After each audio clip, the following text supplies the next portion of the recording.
are not going to, আপনি ও recruiting যাবে, license নিয়ে নেন। ও 0 টাকায় যাবে।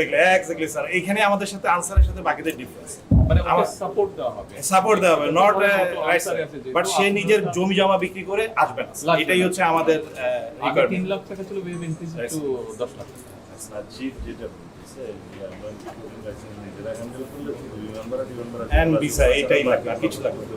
হ্যাঁ, খালি বিমান বিমান ভাড়া কেন? যে রিক্রুট করবে সে বিমান ভাড়া দেবে। সেটা তারা দিবে, দিলে বাট টাকা পে করতে হবে স্যার, পরে পে করতে ওর যেটা লাগবে প্রথমত ওর ফেয়ার লাগবে, ট্রাভেলিং ফেয়ার লাগবে, তারপরে Visa ওখানে process। গিয়ে আপনার একটা Initial ইনিশিয়াল খরচ লাগবে। আছে, ওটা ওই টাকার মধ্যে খাবো না, ওটা ঠিক আছে, বাট এই যে চক্কর, রিক্রুটমেন্টের চক্কর, এখানে এগুলো লাগবে না, না ওটা লাগবে না স্যার, ওটা আমাদের ইগো চেইনে আগামী 2-4 বছরের মধ্যে বলছেন যে হবে না স্যার। 0 টাকায় হলে আমি উনি বলতে পারবেন আগামী বছর দুয়েকের মধ্যে কোনো রিক্রুটমেন্ট এজেন্সি এই যে বলি না আমরা একটা পাঠাইতে পারবো Sir, না। Direct pay. sir, economies like Japan and Korea and Singapore, these are employer pay first model. So ওখানে আসলে এমপ্লয়ীদের পে করতে হবে না। So আমাদের যেহেতু geographically we're dispersing towards these economies, so ওই কারণে আসলে দেখা যাবে আমরা এমপ্লয়ার পে ফার্স্ট মডেলে চলে যাচ্ছে আস্তে আস্তে।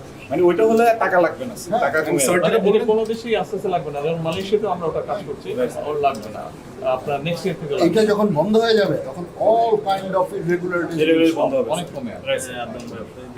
স্যার, আদম ব্যবসায়ের দরকার নেই। দরকার নাই স্যার।